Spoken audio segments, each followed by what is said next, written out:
We are the old dark navy blues. Like most country clubs, the Seville Football Club is all about community. The Blues have achieved plenty since their formation in 1972, thanks to a family culture and community involvement.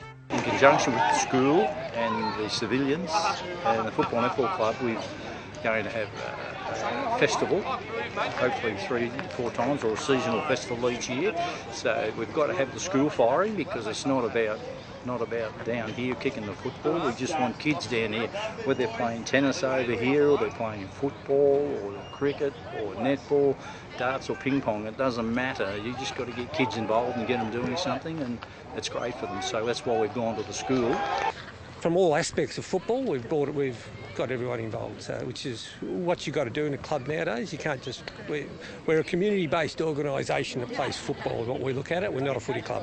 I can only speak for the last 3 years that I've coached, and we've made more of an effort to reach out to the community and do that, because you need everyone involved, especially with the primary schools who work the gate here and everything like that. So we really try to make it that way, because at the end of the day, that's what it's about. We're community, we're lower standard football, and that's what we're about. Yes, the local primary school mans the gate at each home game. Yeah, different parents take turns to man the gate. That's part of our grade 6 graduation fundraising, so the footy club gives us some money towards our graduation, which is pretty cool. And lots of our kids play for the junior footy, and some of the dads play for the senior footy. Seville's home ground has an unusual nickname. Yeah, they call it the potato chip because of the way it's shaped. It's got, I think it's 5 metres fall across the middle. It's our ground, it's our chip, and we know how to play here well, and everyone comes here and they go, oh, we've got to play on the chip, but we like playing here. It's our home ground. You could say it's a good advantage. Hopefully it works for us today with our advantage against Sharra Glen. They're a good side, but yeah, it is. It's an advantage. It's obviously not the best ground, but we own it. It's ours, so we've got to play in it. We deal with it. Hopefully this will soon be rectified under a redevelopment master plan. Commitment from the federal government of $900,000 to fix this ground up, because it's the joke in the competition, and we appear to be the last one that's gotten here, so that'll be a great thing, and I think that'll change the town for lots and lots of reasons. We see it as being the gateway to the Yarra Valley, which I believe is no doubt it is. We're fortunate, we have the room, we have two fine grounds. So within the next 12 months we'll have the oval flattened and the room's done up. The room's a little bit small for everyone at the moment. With all the juniors, the girls and everything, we sort of, when we were all here, we just can't fit. Even the rooms have a family connection. The pavilion is named after my grandfather, Alf Chandler, who was a councillor on the Lilydale Shire for 48 years. The original pavilion was on the other side of the ground where the gazebo is actually. That was the old pavilion, and this one was built in 75 by all the local farmers built it. All hands on. It was all built by local volunteers. And the club has produced its share of talent over the years.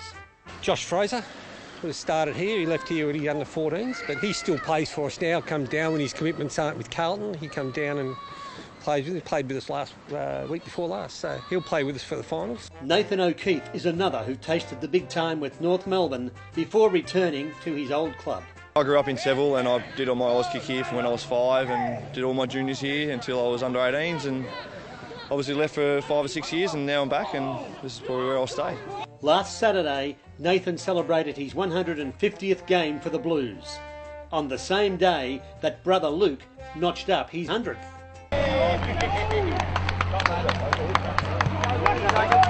I'll keep playing as long as my body lets me. As long as my body lets me. My boys now are playing junior footy here, and I'll stick around this club until I can.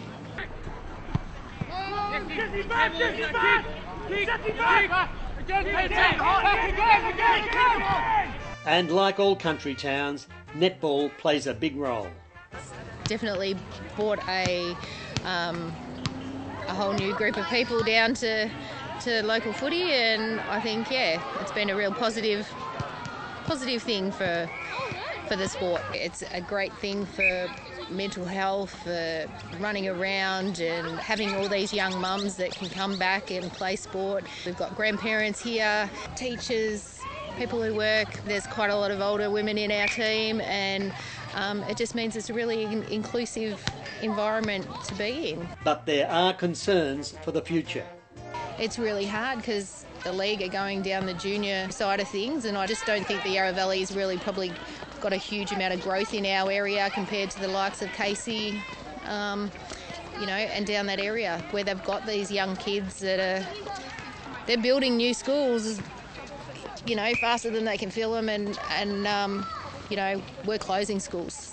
I do see the juniors hurting a lot. Junior football, and especially under-18 competition, has dropped off. There's so many more things to do now, so much more money involved now, especially when you have little country towns like us and Wandon and Murray-Alec, and we're so close. So as far as that goes, I think the AFL need to do more. I really do. I see there's a petition going around. I think they really do need to do more, because what's the point of holding something in China costing millions and millions of dollars? What benefit does that have for local football when their players come from here? But at the moment, the only club ever to have won back-to-back Division 1 and Division 2 premierships in the Yarra Valley League is certainly doing its bit for local footy and the community. I couldn't be happier about our club. I think we've got a great club at the moment. Behold the champions, they like to send up, we'll keep our end up, and they will know that they've been playing against the famous